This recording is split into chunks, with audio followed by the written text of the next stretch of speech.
Deutéronome chapitre 18, le verset 9. Lorsque vous aurez pénétré dans le pays que le Seigneur votre Dieu vous accordera, vous ne vous mettrez pas à imiter les pratiques abominables des habitants actuels, qu'on ne trouve parmi vous personne qui offre son fils ou sa fille en sacrifice, ni personne qui s'adonne à la magie ou à la divination, qui observe les présages ou se livre à la sorcellerie, qui jette des sorts ou qui interroge d'une manière ou d'une autre les esprits des morts. Le Seigneur votre Dieu a en horreur ceux qui agissent ainsi, et c'est pourquoi il va déposséder les habitants de ce pays lorsque vous arriverez.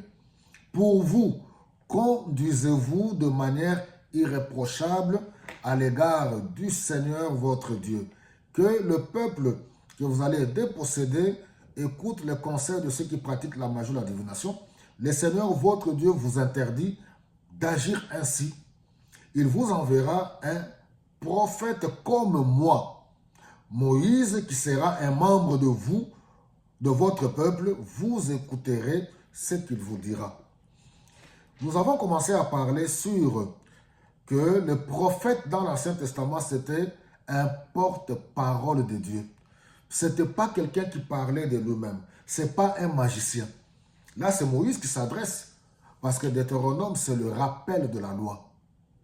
Il est en train de s'adresser au peuple de Dieu. Ne vous trompez pas un jour qui est parmi vous, que vous commencez, parce que c'est le comportement que nous avons aujourd'hui, où vous pensez que les prophètes, ce sont ceux qui évoquent des esprits, ceux qui font de la divination, ceux qui font de la magie. Non, le prophète, c'est un porte-parole de Dieu. Il transmet la volonté de Dieu. Il transmet le message de Dieu. Et je connais dans certains pays qui se disent aussi chrétiens.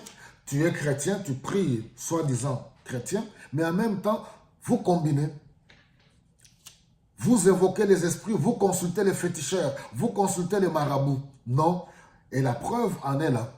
Le peuple mis à part, le peuple que Dieu a sorti de l'Égypte, de l'esclavagisme, c'est un peuple mis à part, un peuple sanctifié, un peuple qui doit marcher dans la droiture de Dieu. De la même manière, quand on s'est converti, parce que l'Ancien Testament est l'ombre de choses à venir, quand on devient enfant de Dieu, on accepte Jésus-Christ dans sa vie comme son Seigneur et son Sauveur, nous n'allons plus consulter les idoles. On ne va plus chez les sorciers, on ne va plus chez les féticheurs, on ne va plus chez les marabouts, on ne va plus faire toutes ces histoires de horoscopes. C'est écrit clairement là-dessus.